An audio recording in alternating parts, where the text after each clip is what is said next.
Paz do Senhor a todos, boa noite. A gente vai estar dando início ao nosso culto e antes de começar o culto, alguns avisos, né? Verificar o telefone está no modo silencioso e aos pais ficarem junto dos seus filhos para ensiná-los a honrar e adorar a Deus. Não precisa abrir a Bíblia, estarei lendo o Salmo 1 esta noite. Feliz é aquele que não segue o conselho dos perversos, não se detém no caminho dos pecadores, nem se junta à roda dos zombadores. Pelo contrário, tem prazer na lei do Senhor, e nela medita dia e noite. Ele é como árvore plantada à margem do rio, que dá seu fruto no tempo certo, suas folhas nunca murcham, e ele prospera em tudo que faz. O mesmo não acontece com os perversos. São como palha levada pelo vento. Serão condenados quando vier o juízo. Os pecadores não terão lugar entre os justos, pois o Senhor guarda o caminho dos justos, mas o caminho dos perversos leva à destruição. Esse é um salmo, é um cântico de instrução, onde o salmista declara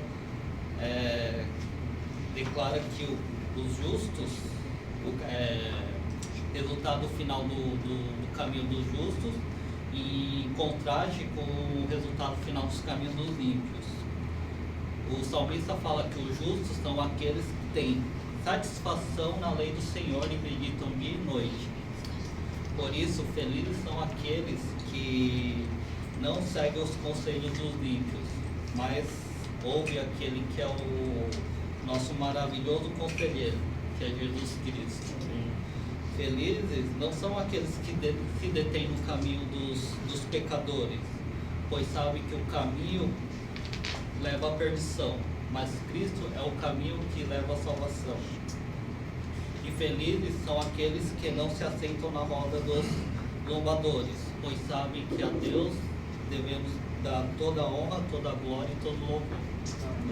E como árvores à beira de um rio, dá fruto no tempo certo e suas folhas não murcham, convida a todos a fincarem suas mentes e corações na palavra do Senhor, onde Deus frutificará em nós pessoas melhores, homens, mulheres, pais e filhos imitadores daquele que é um exemplo de excelência, nosso Senhor Jesus Cristo. Vamos orar mais uma vez. Pai, em nome de Jesus, nós te louvamos e te agradecemos por esta noite. Louvado seja o Senhor que está no céu, abençoando a nós, que através dessa noite o Senhor possa ser glorificado, ser louvado, que o Senhor tire os problemas das nossas mentes, que nossas mentes se voltem totalmente à Tua Palavra essa noite, que possamos colocar nossas mentes, nossos corações na Tua Palavra, possamos meditar dia e noite e fazer a Tua vontade.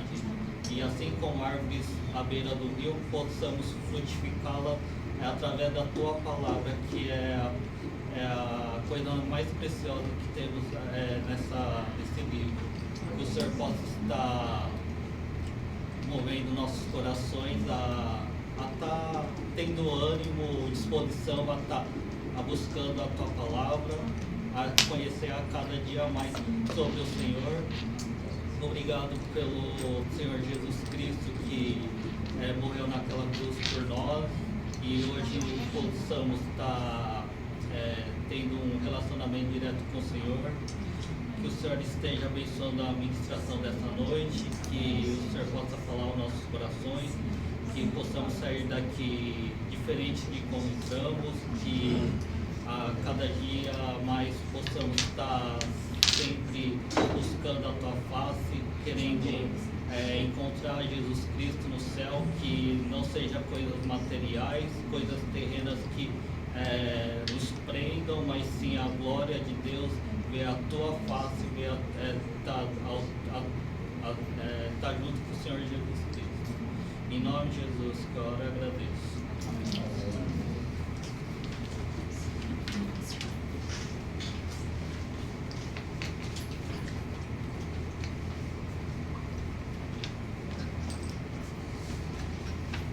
Olá, Meus irmãos, graça e a paz, tudo bem com vocês? Amém. Muito calor em Nassau ou não? Tranquilo? Vocês que gostam de calor? Eu prefiro o inverno, particularmente. As pessoas falam, não, como assim? Não, é bom, a gente passa um período dentro da empresa, né? Quase quantas vezes por ano a gente não passa dentro da empresa? Quando é gostoso, você pega ali, liga o ar quentinho, pega aquele chocolate quente, aquele cafezinho. Agora o calor é terrível, você sai do banho, né? Já tá suando, né, pastor? Toma um banho, já sai, já querendo voltar para tomar outro banho. É impressionante. Mas louvado seja o Senhor, nós temos esse local refrescante, temos o ar-condicionado e mais do que isso, nós temos a presença do nosso Pai no nosso meio. Amém? A minha oração para vocês e para a minha vida nessa noite é, como foi dito aqui na abertura, que você possa frutificar, você possa dar frutos. E a mensagem de hoje é para que você, esposa, frutifique. E a mensagem de hoje para nós, esposos e maridos, é para que nós venhamos frutificar. Como eu tenho falado, nós íamos falar sobre família, e para isso então eu quero convidar você a abrir a sua Bíblia em 1 Pedro capítulo 3.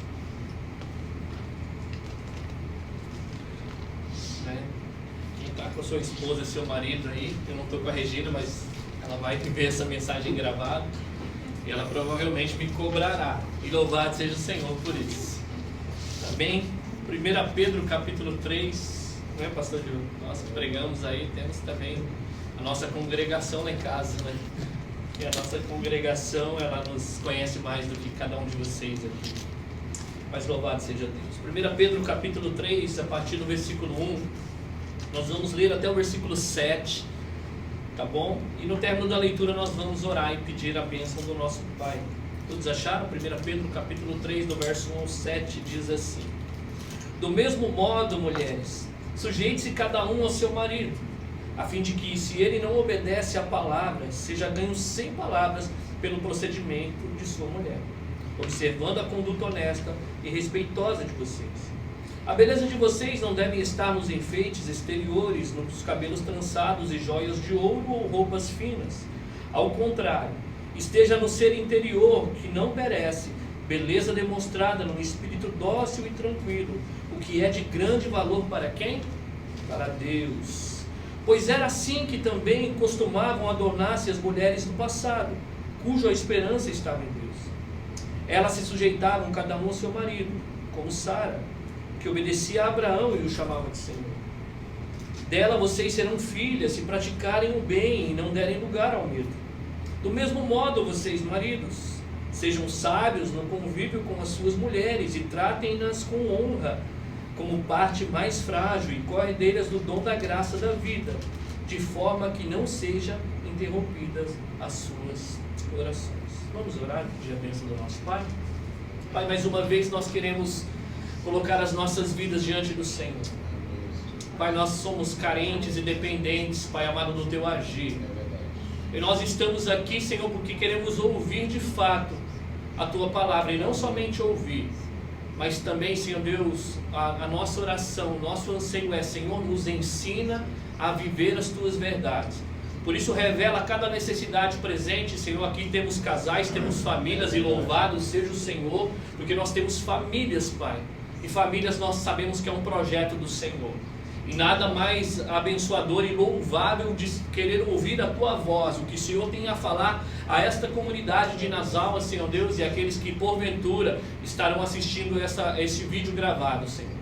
Que o Senhor nos conduza a cada coração, tirando, Senhor Deus, toda a distração, todo o cansaço físico e mental, ó Deus, e todas as preocupações que fiquem do lado de fora. E que nós venhamos sair com a convicção que o Senhor falou conosco.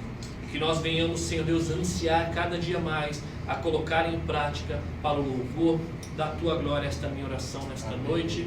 Te peço, Senhor, em nome de Jesus.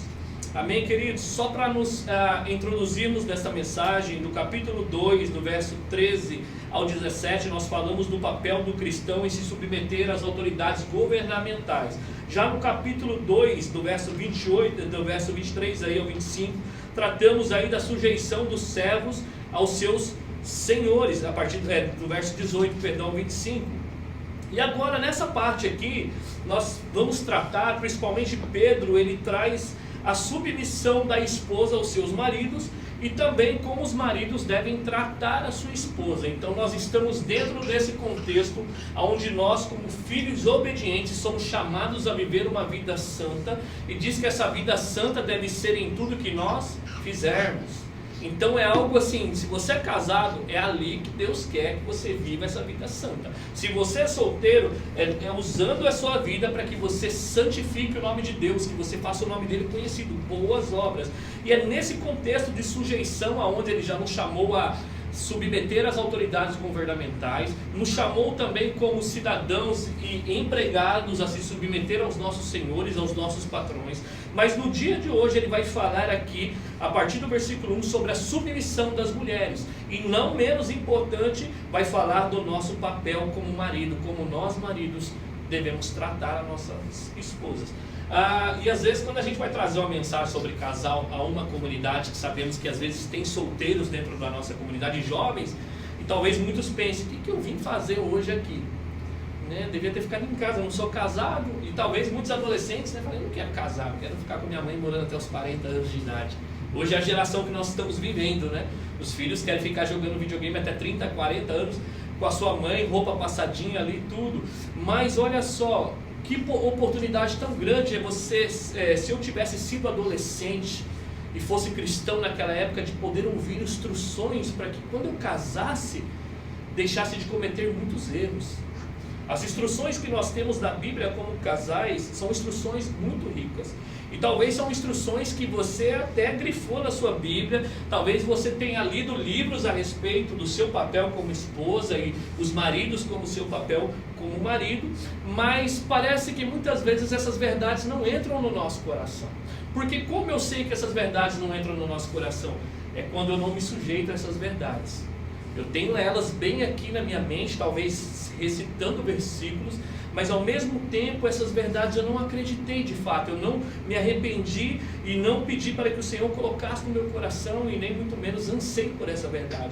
Mas a minha oração é para que essa verdade entre no seu coração. Deus nos chamou para viver relacionamentos saudáveis dentro do nosso lar. E aqui está uma instrução para nós do apóstolo Pedro no versículo 1. Então ele vai chamar aqui primeiro a atenção das mulheres. Versículo 1, se você está aí. Do mesmo modo ele vai dizer: mulheres, sujeite-se cada um ao seu marido, a fim de que, se ele não obedece à palavra, seja ganho sem palavras pelo procedimento de sua mulher. Então ele vai começar aqui do mesmo modo, ou seja, assim como nós como cidadãos deveríamos submeter as autoridades governamentais, do mesmo modo que os servos devem submeter aos seus senhores, ele fala do mesmo modo, as mulheres devem se submeter aos seus esposos.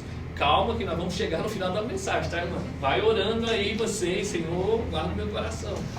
Olha só, mas essa submissão não é comparada com a submissão do cidadão aos governadores, não é isso que a Bíblia vai falar, e não é comparada de um escravo para o seu senhor. É um outro tipo de submissão que a Bíblia vai deixar claro aqui para nós. Então, qual é a tônica ainda dentro desta chamada aqui para as mulheres se submeter aos seus esposos? Está lá no capítulo 2, do versículo 13, por causa do Senhor. Por causa do Senhor, os cidadãos se submetem às autoridades governamentais. Por causa do Senhor, os empregados, os escravos, os servos se submetem aos seus senhores. Por causa do Senhor, as esposas também devem se sujeitar aos seus maridos. E uma vez que a esposa é submissa a Cristo, ela se submeterá ao seu esposo. Essa é a realidade que Pedro vai trazer. Uma vez que você está submissa a Cristo como seu Senhor, você vai buscar essa submissão ao seu marido. A ética cristã da submissão do Senhor, ela rege todos os nossos relacionamentos. Ou seja, as nossas relações como patrões, se você é o patrão ou vai ser o patrão um dia, a relação do empregado e a relação dos cônjuges. Então você vai ver que a ética cristã da submissão, ela vai tratar com todos os nossos relacionamentos, seja com as autoridades governamentais, seja com os nossos patrões, com os nossos chefes e seja com os cônjuges. E a submissão da mulher aqui, primeiramente, que você tenha isso em mente, mulher e os homens também, porque isso aqui é importante para nós homens, é que a mulher ser submissa não quer dizer que ela é inferior ao seu esposo. Isso é importante para nós como marido saber dessa verdade. E para a mulher também. Porque nós vivemos num tempo, quando você fala de submissão, parece que dá conotação, segundo o mundo, e é verdade, de inferioridade. Você é menos que o seu esposo. Não, você não é menos. Segundo a Bíblia, você não é menos que o seu esposo. Gênesis capítulo 1, verso 27. Abra lá, eu quero que você confira o texto de Gênesis, que é o texto da criação, tá bom? Então aqui, antes da queda, capítulo 1 ali, versículo 27. Se você não tem grifado na sua Bíblia, se você tem o costume de grifar, grife aí. Homens também estejam atentos, tá bom? Nós estamos falando das esposas, mas eu tenho certeza que se você estiver atento a essa verdade, você será um marido cristão, né? Se o Espírito Santo tocar no seu coração. Gênesis capítulo 1, verso 27. Olha só o que diz aí. Criou Deus o homem à sua imagem. A imagem de Deus o criou. Homem e quem o criou? E mulher. Então aqui homem e mulher o criou. Então Deus criou a imagem e semelhança, não somente nós homens, mas tanto homens quanto mulheres. Então você vê que não há inferioridade aqui. O mesmo Deus poderoso criou a sua imagem e semelhança, tanto homem quanto mulher. Grave aí, eu vou ler para você Gálatas capítulo 3, verso 28, que diz assim, Gálatas 3, 28. Não há judeu nem grego, escravo nem livre, homem nem mulher, pois todos são um em Cristo Jesus. Aqui não há acepção. Cristo, ele deu a sua vida, então não há exclusividade. Assim como todos pecaram e carecem da glória de Deus, todos em Cristo têm a mesma importância, porque o sangue que me comprou foi o mesmo sangue que comprou a minha esposa, foi o mesmo sangue que comprou as esposas que estão presentes. Então, quando a Bíblia fala que você deve se submeter ao seu esposo de maneira nenhuma diante de Deus, isso quer dizer que você é inferior. Isso deve ficar claro tanto para as esposas quanto para nós maridos. Isso você vai ver lá na frente que isso pode gerar um temor no nosso coração como esposas. Então Paulo também ele trata dessa questão da sujeição da sua mulher ao seu marido lá em Efésios. Efésios no capítulo 5, quando você vai tratar de casamento, de matrimônio e responsabilidades dos seus cônjuges, Efésios capítulo 5 é sempre citado. Efésios capítulo 5, a partir do versículo 22 ao 24, o apóstolo Paulo vai dizer algo semelhante. Nós já passamos por Efésios, e eu quero trazer à sua mente essa instrução do apóstolo Paulo semelhante ao apóstolo Pedro nesta carta aqui. Efésios capítulo 5, a partir do versículo 22. Olha o que vai dizer aí. Mulheres, sujeite-se cada um ao seu marido, como a quem? Como ao Senhor. Pois o marido é o cabeça da mulher, como também Cristo é o cabeça da igreja, que é o seu corpo, do qual ele é o Salvador. Assim como a igreja está sujeita a Cristo, também as mulheres estejam em tudo sujeitas aos seus maridos. Então guarde essa informação em tudo, tá? Fiquem tranquilas que nós vamos tratar isso no final da mensagem. Quando ele fala que, olha, vocês devem sujeitar ao seu marido como ao Senhor. Então, como ao Senhor. Aí ele chega no versículo 24, ele fala que as mulheres também estejam sujeitas em tudo aos seus maridos. Claro que esse em tudo vai ficar explicado no final da mensagem. Então você vai ver que tanto o apóstolo Pedro quanto o apóstolo Paulo tem essa instrução da sujeição da sua esposa. E esse aqui eram homens que receberam instrução diretamente do Senhor, homens inspirados por Deus. Isso aqui não tem a ver com machismo.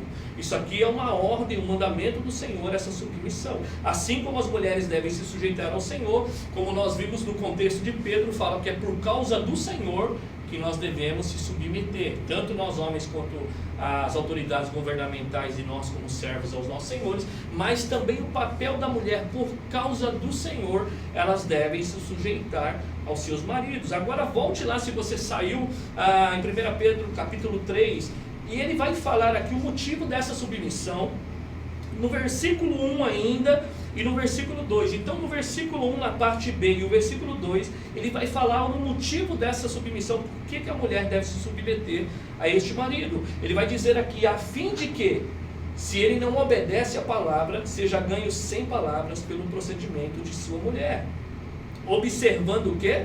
A conduta honesta e respeitosa de vocês.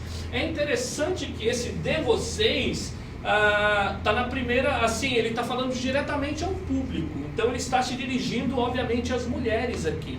As cartas eram lidas nas congregações, reunia, né, como eu já tenho falado ali, a igreja, e ele lia essa carta. É como se o próprio Pedro estivesse falando: olha, a fim de que, se ele não obedece à palavra, ele seja ganho sem palavras pelo procedimento de sua mulher, observando a conduta honesta e respeitosa de vocês. É como se o apóstolo Pedro estivesse presente, se dirigindo àquelas mulheres naquele momento. Então, o que Pedro tem em mente aqui, nesse texto, são os maridos incrédulos. São os maridos que não confessam o Senhor Jesus Cristo. Então olha só o que ele vai propor. Ele vai dizer assim: a fim de que, se ele não obedece à palavra, tá bom? O que separa o cristão do não cristão é a obediência com a desobediência. Nós somos filhos obedientes. Lembra que tratou aqui? Em Efésios fala que os incrédulos são os filhos da desobediência. Então o que separa o cristão do não cristão é a obediência da desobediência. E não os crentes, não aqui somente que não obedecem ao Evangelho, mas também não obedecem os padrões de Deus. Você ouve muito por aí pessoas que são cristãs e se apaixonam por uma pessoa que não é cristã, e elas usam a seguinte frase: mas ele é um bom homem. Ai, só faltava Jesus Cristo na vida dele. Ai, então você percebe assim que é uma falta ainda de entendimento, como a paixão ela é enganosa. Irmãos, deixa eu falar para vocês, se falta Jesus, falta tudo. E aí, quando eu trabalhava com adolescentes e jovens, eu falava assim: você acha que você vai lá começar a namorar para depois falar para ela: não, pode deixar que depois eu conduzo ela a Jesus? Nós não temos esse poder, nós não temos, né? Então olha só, a oportunidade que um jovem, um adolescente tem de ouvir esta mensagem e pensar muitas vezes antes de casar com o incrédulo. Por quê? Fala que ele não obedece à palavra. E às vezes ele é um trabalhador, ele é um pai honrado, ele não deixa faltar um alimento dentro da sua casa, mas ele não segue os princípios cristãos. Tudo que ele faz não é direcionado para a glória de Deus. E qual é o fim dessa pessoa sem Cristo, se ela terminar a vida aqui? Nós já sabemos a resposta: não há vida. Então a pessoa que se une a uma pessoa com a consciência de que ela não é cristã, de verdade, isso não é um amor. Porque o amor, segundo a Bíblia, como que ele vai casar com uma pessoa e falar assim: não, eu só quero usar ela, não sei se ela vai para o inferno quando ela morrer, o que importa é que eu quero desfrutar dela aqui agora. Como que uma pessoa que é cristã, sinceramente, ela vai se relacionar com outra que não é cristã, com a consciência clara se aquela pessoa está morta nos seus delitos e pecados? Como que ela vai dormir tranquila em saber que se aquela pessoa partir a qualquer momento sem Cristo, para onde ela vai? Então olha aqui, ele fala que essas pessoas aqui que não obedecem à palavra são maridos não cristãos. Mas provavelmente neste contexto aqui, eram pessoas que se converteram depois de casadas. Para Pedro estar chamando a atenção, eram casais que já estavam casados e esta mulher se converteu. E agora, abandono meu marido porque ele é um incrédulo, ele não segue a Jesus Cristo. Não, você não deve abandonar o seu marido.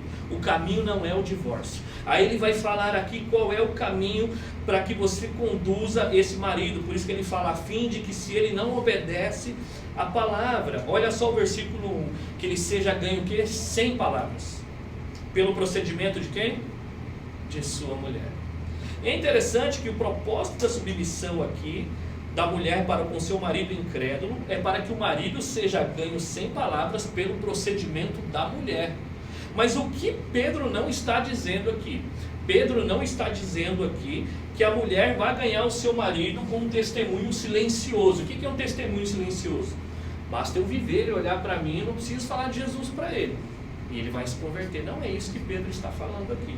A ideia de Pedro aqui é que não deve ficar somente nas palavras. Por exemplo, você quer convencer o seu marido: ah, se arrepende, hein? Vai para o inferno. Ah, isso aí, eu lembro, irmãos, eu lembro que a Regina, pastor é testemunho, a Regina se converteu primeiro que eu. Ela chegava em casa da igreja depois de um culto maravilhoso, ela cheia de alegria. Aí ela chegava e encontrava eu em casa assistindo besteira. Mas sabe o que ela falava para mim? Isso não edifica nada. Eu nem sabia o que era edificar. Vai assistir alguma coisa que traz edificação. E eu ficava assim: ai meu Deus, eu já deixo ela ir para a igreja, por que ela vem agora falar? Mas olha só, e o que ele quer dizer do testemunho silencioso é que a mulher não somente fale ao seu marido: ah, olha, Jesus é bom, você precisa se converter, senão você vai para o inferno. Ele fala aqui que ele deve ser ganho sem palavras. O que ele quer dizer aqui é que não somente a sua expressão, mas o seu estilo, o seu caráter de vida deve conduzir o seu esposo. Porque olha só, quando Romanos fala, 10:17, fala que a fé vem pelo ouvir e ouvir a palavra de Deus, nós temos que partir do pressuposto que o homem só chega à fé quando ele ouve o evangelho, é óbvio. Não é o meu testemunho que vai salvar o meu cônjuge, como você mulher achar que nunca vou falar de Jesus, não quero nem falar do plano de salvação, vou ali fazer tudo bonitinho, como manda o script. Não é essa a ideia. A ideia é que, mulher, não somente as suas palavras, a sua conduta de vida deve conduzir o seu marido a isso. Até porque, se você abrir ainda no capítulo 3 aí de 1 Pedro, versículo 15, o que vai dizer aí? Vou pedir para o Cássio ler para mim em voz alta. No versículo 15 desse mesmo capítulo, Cássio, capítulo 3. Antes, santifiquem Cristo como Senhor em seu coração. Estejam sempre preparados para responder a qualquer pessoa que lhes pedir a razão da esperança que há em vocês. Ok. Então, dentro do contexto da carta de Pedro, ele fala: estejam sempre preparados para responder a qualquer pessoa. Então, isso aí vai incluir o seu marido. Se o seu marido um dia perguntar para você, se ele não é cristão, por que você crê? Estejam preparados para responder a qualquer pessoa a razão da sua fé. Então quer dizer aqui que não é somente também o testemunho. As palavras, o evangelho, ele tem que vir a ser comunicado, porque esse é o meio que Deus escolheu de trazer o homem ao arrependimento, amém? Por isso que a fé vem pelo ouvir e ouvir a palavra de Deus. Por isso que é importante você saber aquilo que te levou à fé e poder, quando a pessoa questionar você, olha, me dê a razão, por que você crê nisso? Eu creio nisso, por isso e por isso, por isso. Mas segundo Pedro, não somente a confissão dos nossos lábios, mas a nossa conduta, e especialmente a das mulheres com o seu marido incrédulo, deve ser um caráter cristão. Por isso que ele fala aqui no versículo 2, como os maridos incrédulos então possam ser ganhos sem palavras pela sua esposa. O versículo 2 responde, observando a conduta honesta e respeitosa de vocês, observando a conduta e o caráter da esposa, ou seja, vendo o evangelho operar na sua vida. É quando ele observar, olha a ideia de novo, lembra que a igreja era mal falada, a igreja era tida como insubmissa ao imperador, como idólatra, a igreja daquele tempo ela era tida como elas cometiam incesto, porque diz que elas se reuniam a portas fechadas para celebrar aquela festa chamada ágape. Então eles falavam, eles chamam de irmãos e tem a festa do amor. Então se espalhavam boatos de mau testemunho. Ele fala, olha, vocês devem agir de boa conduta para que eles observem as suas obras e silenciem. A mesma coisa que as mulheres falam, olha, os maridos observando no versículo 2 a conduta honesta e respeitosa, observando. Não tem coisa mais poderosa que você sair de um culto e aí você pode falar para o seu esposo se ele não é cristão. A mensagem foi linda, maravilhosa, senti a presença do Senhor, mas a sua conduta vai falar mais alto naquele lugar. Você pode falar que o culto foi maravilhoso, pode falar que Deus quebrantou seu coração, mas ele vai fazer assim, ele vai ficar te observando, infelizmente. Ele vai ser ganho pela sua conduta, ele vendo o evangelho operar na sua vida. Então a esposa poderá ganhar o seu marido a Cristo por meio da sua conduta e do seu caráter, e não apenas pelas suas palavras. Essa é a argumentação de Pedro aqui. E aí Pedro ele vai seguir o versículo 3.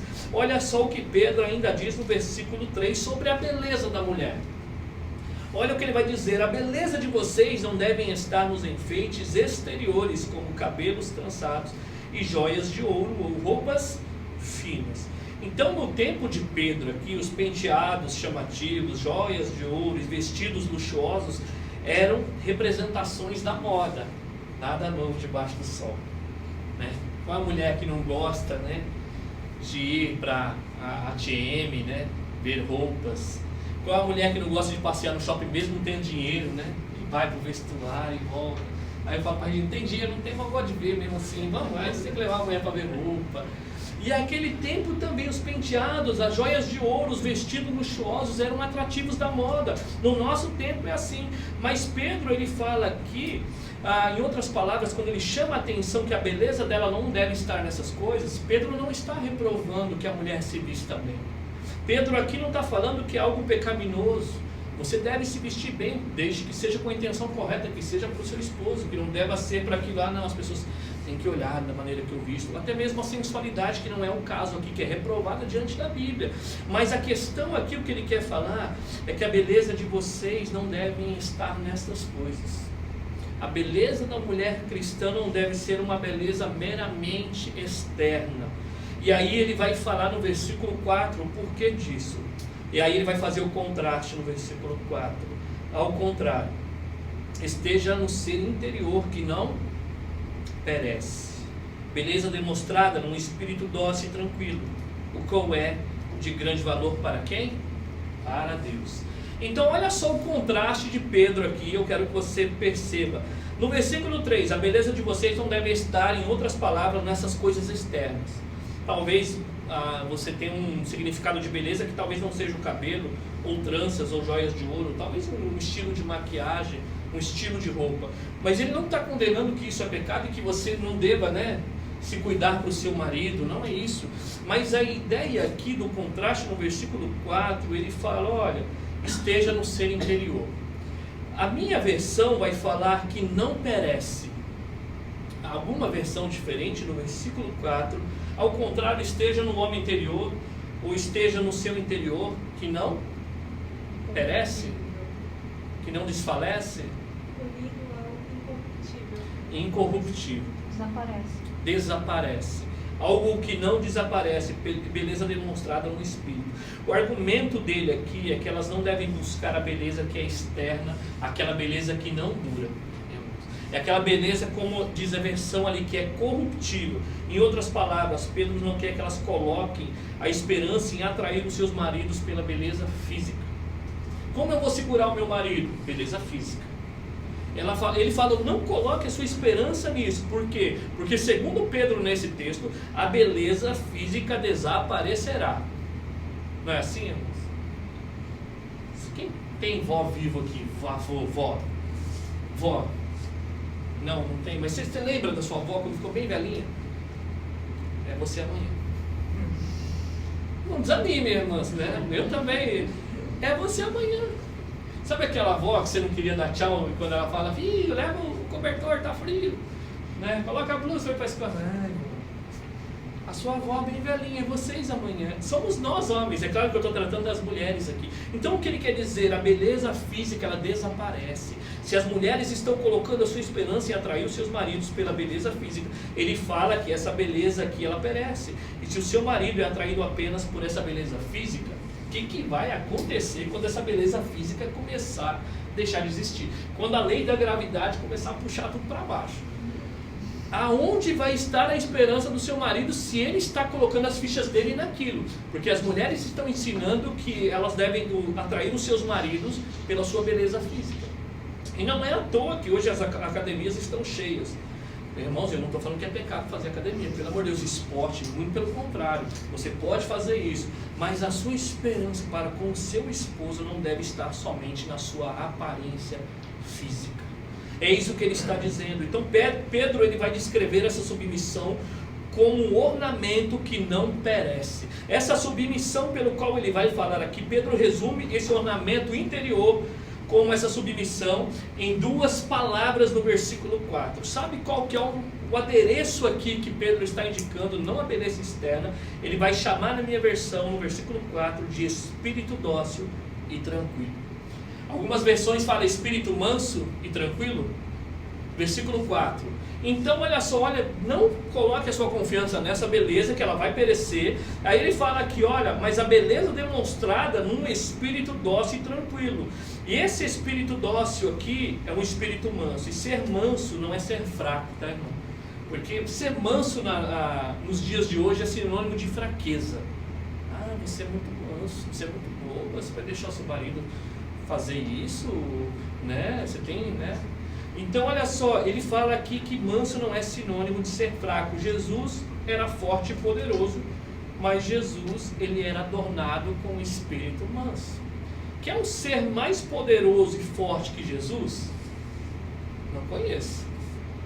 Agora diz que ele era adornado com espírito manso. O próprio Senhor Jesus, lá em Mateus, no capítulo 11, versículo 29, ele diz a seguinte palavra: aprendei de mim, pois sou manso e humilde de coração.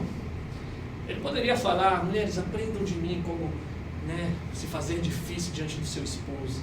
Não. Ele fala aqui: olha, aprendam de mim que sou manso e humilde. Ele era poderoso. Então, mansidão não é sinônimo de fraqueza. Porque se fosse assim, teríamos que falar que Jesus era fraco.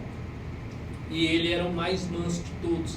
Por isso que ele fala: vocês devem aprender de mim. Segundo William Hendricks, que é um comentarista, ele vai traçar a mansidão com as seguintes frases: mansidão é submissão ante qualquer provação, a disposição de sofrer dano ao invés de causá-lo. Eu vou repetir isso aqui se você quiser anotar. Mansidão é submissão ante qualquer provação, a disposição de sofrer o dano ao invés de causá-lo.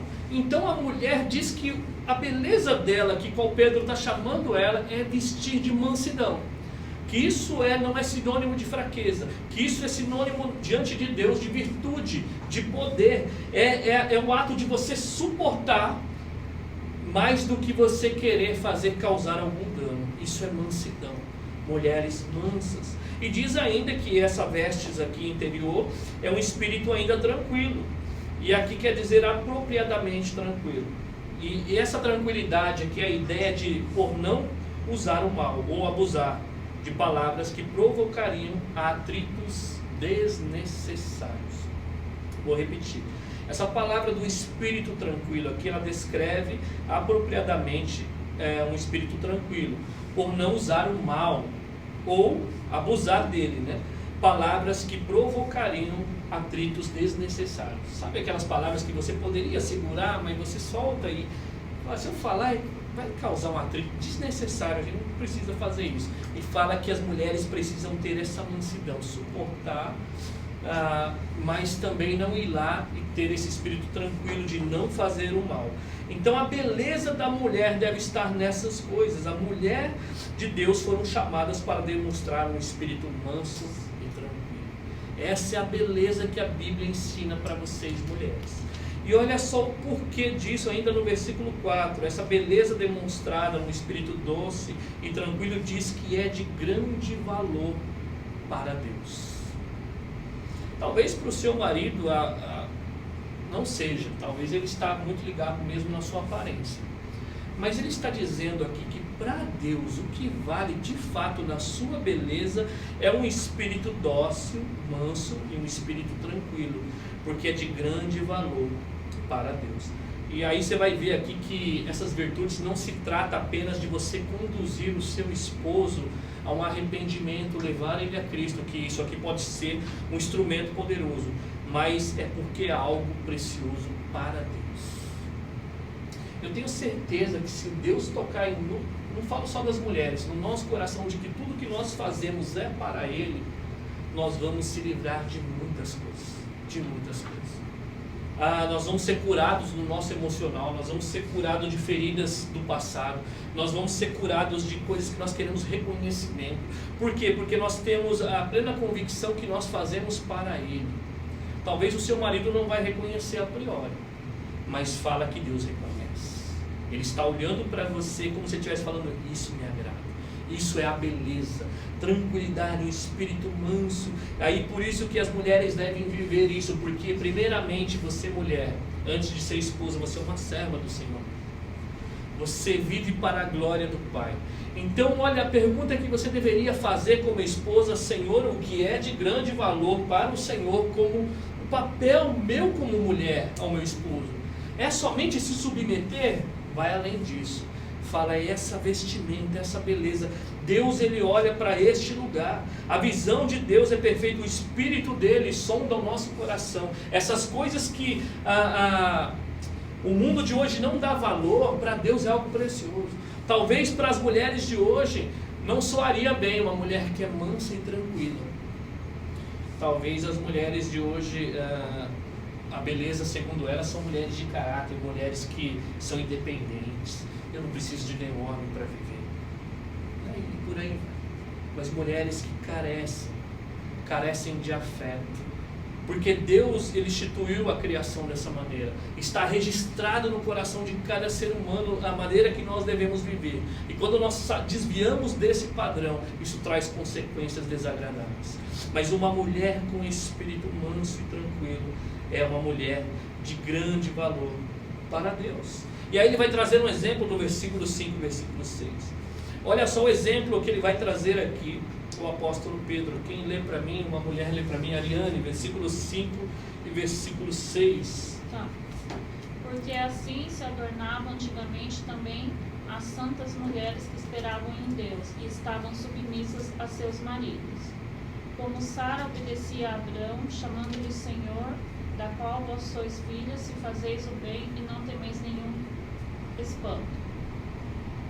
Olha só, as mulheres do passado, elas buscavam ser submissas e se adornavam aqui de um espírito manso e tranquilo, porque segundo esse texto, as suas esperanças estavam em Deus, ou seja, elas confiavam no Senhor. O fato de elas se entregarem para viver esse espírito de mansidão e de tranquilidade, segundo aqui no versículo 5, fala, cuja esperança estava em Deus. Então olha só, a submissão de uma esposa é preciosa por Deus, porque ela mostra que ela depositou a sua confiança no Senhor. Uma mulher que busca viver essas virtudes mostra que a confiança dela não está somente em agradar o seu marido, mas ela confia no Senhor. Quando você confia no Senhor, que isso é bom, aquilo que vem dele é bom, você busca viver aquilo que ele tem para a sua vida, amém? E essas mulheres, por mais que elas eram submissas no passado, fala que assim as mulheres, poderia ser Rebeca, poderia ser Ruth, mas ele trata aqui especialmente de Sara. Ele cita o nome dela, fala de várias mulheres, mas ele fala de Sara. Aí ele fala no versículo 6, de Sara que obedecia a Abraão e o chamava de quê? Senhor, Senhor minúsculo. Dela vocês serão filhas se praticarem o bem e não derem lugar ao medo. Pedro usa o exemplo de Sara aqui, que diz que chamava de Senhor. A referência aqui eu não vou ler, mas você pode marcar aí. A referência desse texto está lá em Gênesis, no capítulo 18, versículo 12. E era comum naquele contexto as suas esposas chamarem os seus maridos de Senhor, por respeito. Seria muito estranho hoje a Daniela chegar em casa a partir de hoje e falar assim, não, a Bíblia está mandando Daniel, você é Senhor. Ou se não, né? Já pensou, Cássio? Chega lá hoje, Senhor. Não, pode chamar de amor mesmo, né? Ou o nome que vocês usam intimamente. Mas a questão de Senhor aqui naquela cultura era sinônimo de respeito. O que prevalece para nós não é você chegar hoje na sua casa e chamar de Senhor, não é isso. O que prevalece aqui, o princípio, é você agir com respeito ao seu marido. Se você, olha, nós que somos homens, e os homens podem falar para vocês depois, a gente não liga que ligue para a gente todo dia falando assim, não, só te liguei para dizer que te amo. As mulheres já gostam dessas coisas, né? Escreve uma carta, fala que me ama, mas eu sei que você sabe que eu te amo, mas eu gosto de ouvir mesmo assim, né? As mulheres são mais assim. Os homens não precisam disso, mas os homens gostam de ser respeitados. Quer destruir o seu marido? Desrespeita ele. Chega na frente dos amigos dele assim e faz alguma coisa que vai desrespeitar, e você perde o seu marido na hora. Ele não liga se você vai, no aniversário dele vai dar presente ou não vai, ele não liga se você... Não, mas o homem é feito assim, respeito, desrespeita o seu marido para você, desrespeita você que é mãe na frente dos seus filhos para você ver. Pronto, você já fecha o seu marido ali e ele vai. Então olha só, o sinônimo de respeito. Depois você lê lá Gênesis, lá, capítulo 18, versículo 12, Sara tratava Abraão com respeito.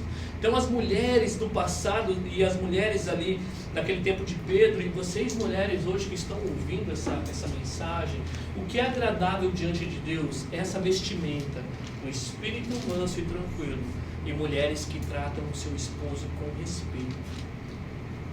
Não é como aos governadores, tá bom? Não é como escravo aos seus senhores, mas com respeito. Você pode estar no seu direito, você pode ver alguma coisa errada no seu marido, mas se dirija a ele com respeito. Olha, vamos conversar? Então, não precisa, não sei o quê, né?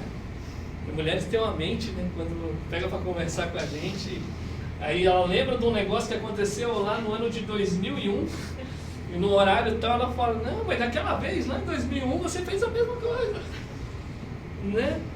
Tratar com respeito. Não estou falando para que você engula tudo, mas você tem um momento que você pode, porque você é auxiliadora. Você não é uma mulher muda, você não é uma estátua que, sim, Senhor, né, e dá ordem você vai fazer. Não é isso. A questão é que você está ali para auxiliar o seu esposo. E você é um instrumento de Deus, sim, para abrir a sua boca e falar, mas falar com respeito. Às vezes você está no seu direito, mulher, mas da maneira que você falou, o marido já fecha o coração, mas está achando que eu sou o quê? Não vamos conversar, não. Aí cada vez que você quer falar com ele, sai correndo. Por quê? Porque ele acha que você já vai vir armada para ele. Mas comece a tratar ele com respeito. Por mais que ele fique ali endurecido, Deus pode quebrar o coração dele. Ela vem, não fica assim quando ele errar também, não. Perfeito. Não quer ouvir sua mulher? Viu? Toma. E às vezes isso não traz nada. Chegue até ele e fala, eu estava errado, me arrependi. Sim, trate ele com respeito. É isso que ele está trazendo aqui para as mulheres. Essas mulheres do passado tratavam os seus maridos com respeito. Por isso, mulheres, continue se arrumando sim para o seu marido. Continue aí querendo ter uma boa aparência para ele, mas não coloque as suas fichas nessas coisas. Vocês que são casadas, assim como nós que somos casados, sabemos que o nosso amor deve ir além da aparência, né? Tem coisas que acontecem dentro de casa que ninguém mais vê a não ser o nosso cônjuge. Você pode ter certeza que o seu caráter vai prevalecer muito mais do que o melhor vestido que você tem lá dentro do armário. Você pode pegar aquele vestido e colocar e falar que é lindo, mas se dentro daquele vestido você tiver um caráter retaliador, uma pessoa chinhosa, que não respeita o seu marido, ele não vai querer te ouvir de maneira nenhuma. Olha só o que diz Provérbios, está na Bíblia, tá, irmãos? Mas, tá? Olha só, Provérbios capítulo 21, verso 9. Olha, vamos ler. Olha só o que diz as instruções aqui de Salomão, falando a respeito do espírito da mulher. Então olha aí, Provérbios 21, 9. Olha o que vai dizer aqui. Melhor é viver num canto sob o telhado do que repartir a casa com uma mulher briguenta. Meu irmão, é Provérbios, tá? A Regina vai ver isso hoje aí depois, mas calma, homens, que vai chegar a nossa hora aqui. Então olha só, Provérbios capítulo 21, verso 9. Melhor é viver num canto sobre o telhado do que repartir a casa com uma mulher briguenta. Provérbios 21, 19. Um pouquinho mais para frente, mulheres. Eu sei que vocês não vão grifar na Bíblia hoje, né? Mas tá bom. Provérbios 21, 19. Melhor é viver no deserto do que uma mulher briguenta e amargurada. Olha só o que Provérbios está falando. Porque, olha só, não tem coisa mais preciosa que um lar onde a mulher, ela com a sua calmaria, com o seu amor e respeito, ela domina. Ela faz muito mais do que um lugar. Nossa, para mim, a coisa mais preciosa para mim é terminar o dia de trabalho e chegar em casa. Eu sou tão enjoado que eu não gosto de dormir na casa dos outros. Eu gosto de dormir em casa. Como é precioso quando você vai para sua casa. Não estou falando que a sua mulher vai lá tirar sua meia, nada disso, não é isso que eu estou falando. Também não precisa exagerar, né? Mas assim, você encontra um ambiente calmo. Por mais que nós erramos, você encontra respeito na casa. Você encontra os seus filhos se submetendo porque ele vê vocês como um espelho. Que coisa mais preciosa. Aí chega do serviço, cheio de pepino para resolver.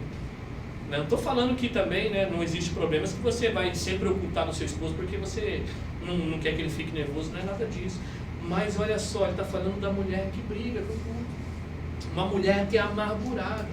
Você vai falar, como foi seu dia? Não foi bem não, né? Não quero falar. E aí o Provérbios fala, olha, melhor morar no telhado do que morar numa casa. É melhor morar no deserto, ele fala, do que com uma mulher briguenta e amargurada. E as mulheres de Deus foram chamadas para demonstrar esse espírito, não viver de maneira amargurada. Mas eu entendo aqui que Deus está trabalhando, assim como vai trabalhar na vida dos homens, na vida da mulher, dia após dia, amém? Então a beleza deve ser demonstrada desta maneira. O que é de grande valor para o Senhor? O que é de grande valor para o Senhor na sua vida, mulher? Primeiramente, claro que Deus pode usar isso como instrumento para atrair o seu marido, mas o seu compromisso real primeiro é com o Senhor. Independente se seu esposo vai se voltar ou não. Mas o seu papel é que você honre a Deus como esposa E aí a instrução aqui para as mulheres não é que se separem dos seus esposos, mas é que coloque a sua confiança em Deus. Ele é poderoso para usar o seu testemunho, para olhar para a sua vida e ver o quanto o Evangelho mudou você. E Deus pode usar a sua vida como instrumento para mudar também o seu marido. Amém? Amém. Agora vamos falar um pouquinho dos maridos, mulheres. Acho que vocês estavam esperando esse momento. Versículo 7. Então, versículo 7, não menos importante, fala a respeito de nós maridos. Do mesmo modo, vocês, maridos, sejam sábios no convívio com as suas mulheres e tratem-nas com honra, com parte mais frágil e co-herdeiras do dom da graça da vida, de forma que não sejam interrompidas as suas orações. Então o marido aqui deve ser sábio, entendendo como ser um bom marido para a sua esposa. O marido sábio é aquele marido que busca entender como é ser um bom marido para a sua esposa. Isso é um marido sábio diante da Bíblia. Marido sábio não é um marido que trabalha e leva dinheiro para casa. Marido sábio não é aquele que abre a geladeira e a mulher fica contente, pelo menos está nos sustentando, né? O marido sábio não é aquele que dá cartão de crédito para a mulher somente ir gastar dinheiro. O marido sábio é aquele que busca entender como ser um bom marido segundo a vontade de Deus. Por isso que ele fala, sejam sábios no convívio com a sua mulher e trate elas com honra. E aí o homem foi dado aqui o papel de liderar a família, mas como isso acontece segundo a vontade de Deus? Efésios capítulo 5. Então vamos lá, homens, agora é a nossa vez. Efésios capítulo 5, como nós devemos ser sábios para entender o nosso papel como marido, como honrar as nossas esposas, porque é isso que ele fala, tratem-nas com honra. Efésios capítulo 5, a partir do versículo 25 ao versículo 31, vou pedir essa leitura para o Daniel, que está pertinho aqui. Ele vai profetizar sobre as nossas vidas agora, homens. Vai lá, Daniel. Versículo 25 ao 31. Maridos, ame cada um a sua mulher, assim como Cristo amou a igreja e entregou-se por ela, para santificá-la, tendo-a purificado pelo lavar da água, mediante a palavra, e para apresentá-la a si mesmo como igreja gloriosa, sem mancha, nem ruga ou coisa semelhante, mas santa e inculpável. Da mesma forma, os maridos devem amar cada um a sua mulher como a seu próprio corpo. Quem ama sua mulher, ama a si mesmo. Além do mais, ninguém jamais odiou o seu próprio corpo, antes o alimenta e dele cuida, como também Cristo faz com a igreja, pois somos membros do seu corpo. Por essa razão, o homem deixará pai e mãe e se unirá à sua mulher, e os dois se tornarão uma só carne. Amém. Maridos, verso 25. Amai a vossa mulher como também Cristo amou a sua igreja e a si mesmo se entregou por ela. Irmãos, eu tenho a desconfiança que para nós é muito mais difícil. Porque olha só a maneira com que Ele quer que nós venhamos a amar as nossas esposas. Amar como também Cristo amou a sua igreja e a si mesmo se entregou por ela. Um amor sacrificial. As mulheres não foi dito que elas precisam dar a vida pelo seu marido, mas nós sim. E dar a vida. Então você vai ver aqui que o marido, segundo Deus, ele tem sim a autoridade, ele é o cabeça, mas ele não usa a sua autoridade como um tirano. E só para a gente contextualizar essa passagem de Efésios aqui, ela está dentro do versículo 18 do mesmo capítulo 5, que ele vai dizer, e não vos embriagueis com o vinho, no qual há dissolução, mas enchei-vos do Espírito. Então nessa questão de um homem ser cheio do Espírito Santo, ele vai começar uma série de imperativos ali em Efésios, e entre eles sim está o papel da mulher, que eu creio que não é suficiente falar um pouco mais, porque nós já tratamos em Pedro, mas aí ele vai falar também do papel do marido, e ele fala que os maridos devem amar como Cristo amou a sua igreja, se entregando por ela, e dentro desse papel, como um homem cheio do Espírito Santo reage dentro da sua casa, amando a sua esposa. Ser cheio do Espírito Santo, para mim, aqui hoje, não é só pregar a palavra. Se eu não tratar a minha mulher com dignidade, eu posso não ser esse homem cheio do Espírito Santo, como a Bíblia fala que eu sou. Então olha só, no meu papel como marido, um homem cheio do Espírito Santo é um homem que trata a sua mulher com amor. um amor segundo a Bíblia. E esse amor, ele é fruto do Espírito Santo. E lá nós vamos ver em Gálatas, no capítulo 5, a partir do verso 22, ele fala que o amor é alegria, paz, longanimidade, benignidade, bondade, fidelidade, mansidão e domínio próprio. Contra essas coisas não há lei. Então o homem cheio do Espírito Santo, ele começa a desenvolver esses frutos: amor, alegria, paz. Ele é longânimo, ele é benigno, ele é bondoso, ele é fiel, ele é manso. Olha a palavra manso também. Então a mansidão não é uma virtude somente para as mulheres. A mansidão também é uma virtude para nós homens, para honrar as nossas esposas, para amar as nossas esposas. Homens cheios do Espírito Santo, homens segundo Deus, são homens que amam as suas esposas. É isso que ele vai falar. E amar aqui não é questão de merecimento.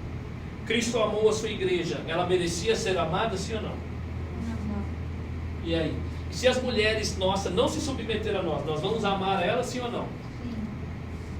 Ou nós devemos amá-las? Nós devemos amá-las, sim ou não? Olha só aonde a Bíblia nos leva. Na nossa responsabilidade, ele trata separado. A da mulher é que ela seja submissa ao seu marido. Em outras palavras, não esperando que ele te ame para que você se submeta. Agora, o nosso papel como marido também é de maneira incondicional. Não é esperando receber respeito para amar. Eu, como marido, o meu papel como cristão é exercer amor como Cristo exerce esse amor, mesmo ela não merecendo. E como eu posso expressar esse amor se eu não faço a menor ideia das suas necessidades? Uma maneira de amar as nossas esposas é quando nós começamos a entender as suas necessidades. E as necessidades podem ser físicas, espirituais, emocionais. Nós entendermos um pouco a figura da mulher nos ensina como podemos amá-las também. É por isso que Pedro fala que como a parte mais frágil, provavelmente a parte mais frágil seja física, e não sempre, mas também emocional. Emocionalmente as mulheres são mais levadas do que nós homens. Não estou falando que nós não somos robôs, não temos emoções, não é isso, mas as mulheres são mais emocionais que nós. Então nós podemos tanto humilhar as nossas esposas, usando a nossa autoridade de abuso físico, em querer fazer com que elas se sujeitem à nossa vontade, mas de maneira física, que isso é antibíblico, mas também emocionalmente, chantagem emocional. Talvez as mulheres se machuquem muito mais com palavras. Às vezes, você não precisa, agredir uma mulher, e Deus me livre, você jamais faça isso. Isso é antibíblico. E se a mulher está sofrendo na mão do seu marido, ela deve procurar ajuda, sim. Ela não deve ficar aí porque é contra a sua vida. Mas a questão aqui é se submeter a ela, em honrá-la, em saber que ela é a parte mais frágil. Então eu não posso usar a minha autoridade como um tirano, com força, querendo impor a minha autoridade sobre a minha esposa, e muito menos a humilhação, Muitas vezes os homens humilham verbalmente a sua esposa, que machuca muito, esposas que estão feridas, que podem falar, o meu marido nunca me tocou, ele jamais faria isso, mas ele me machuca com as suas palavras, ele me machuca com a sua indiferença. E amar as nossas esposas é buscar entender as suas necessidades, as suas fragilidades. Então o homem sábio é aquele que busca entender o seu papel como marido. Como eu posso exercer o meu papel como marido segundo o coração de Deus? E aí fala que esse amor também aqui, se você ler depois do capítulo 5, verso 26 e 27, fala que o amor do marido deve buscar a santidade da esposa.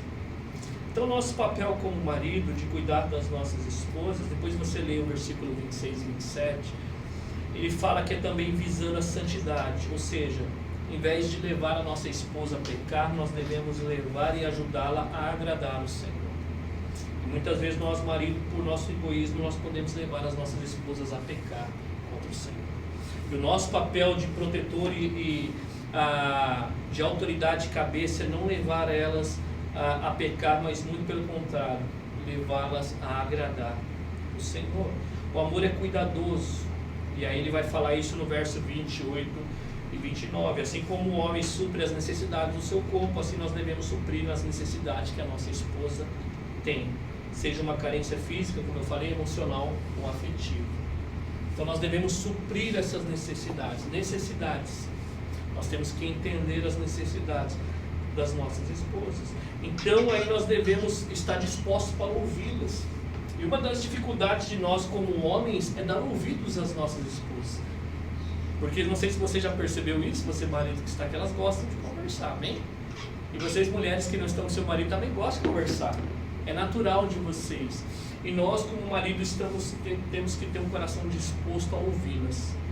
E muitas vezes nós falhamos e nós não conhecemos as nossas esposas porque nós não paramos para ouvi-las.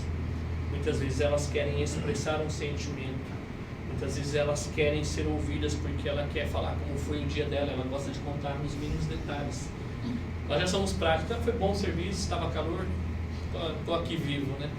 Agora as mulheres já gostam de contar como foi no Rio das 10, estava assim, aí depois eu passei, fui para a linha de meio-dia também e tal. Não é assim, mulheres? Mas é bênção, a gente está aprendendo com vocês.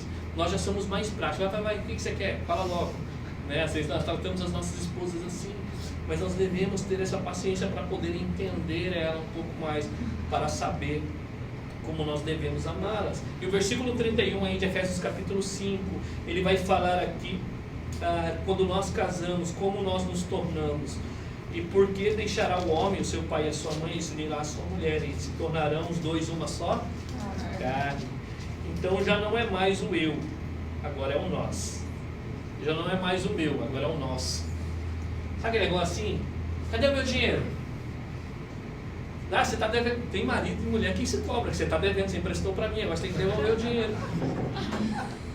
Meu Deus do céu, não é assim? Agora é uma só carne, já não é mais o eu, somos nós. Por isso que a decisão que eu tomo atinge a minha mulher. E se ela faz algo por cima da minha autoridade, ela também vai me atingir, porque nós somos agora uma só carne. Agora já não é o meu, é o nosso. Às vezes eu falo com a Regina, mas é costume de linguagem. Está lá no seu carro, ela fala, não é o meu carro, é o nosso carro. O nosso carro. Por quê? Porque ela trabalha com um, eu trabalho com outro. Às vezes fala, cadê o seu carro? Vai com o seu carro. Mas como assim? Não é o meu carro, é o nosso carro. É a nossa casa, é os nossos filhos, é o nosso dinheiro, é o nosso projeto, é a nossa vida. Você se torna uma só carne. O amor do marido não pode ser um amor segundo o mundo, um amor egoísta, centrado em si mesmo, para os próprios benefícios. Então nós como marido não devemos buscar aquilo que é bom para a nossa mente. Mas se você é casado, buscar aquilo que é bom para a sua esposa também. Porque aquilo que você faz em conjunto. Você deve amar de maneira altruísta. O amor é se doar ao outro. E essa parte que nos toca, de entender a nossa mulher e tratar ela com honra. Por isso que dentro desse contexto ele fala que nós devemos tratar a todos com honra, devemos se submeter a temer a Deus e também honrar o rei e amar os nossos irmãos. Então a nossa esposa não pode ficar fora disso, amém? Nós como maridos devemos honrar a nossa esposa. De que maneira? Entendendo que ela é a parte mais frágil. Irmãs, eu não estou falando aqui que vocês é mais frágil intelectualmente, moralmente, não é isso. Tem mulheres totalmente capacitadas e louvado seja o Senhor em posicionamentos, capacidade mental, sabedoria, assim, incrível. Mas a questão é aqui de fragilidade emocional e física. Se bem que tem mulheres atletas hoje que perigoso pegar o marido, né? Não sossega leoneiro. Mas são exceções. Mas a questão do cavalheirismo do homem, de não impor sobre a sua mulher este peso, é o nosso papel de tratá-la, de entendê-la. E ainda no versículo 7 fala que essas mulheres são cordeiras do dom da graça da vida. Então quer dizer aqui que a respeito dos maridos, ele está falando de mulheres cristãs, porque ele fala que elas são cordeiras do dom da graça da vida.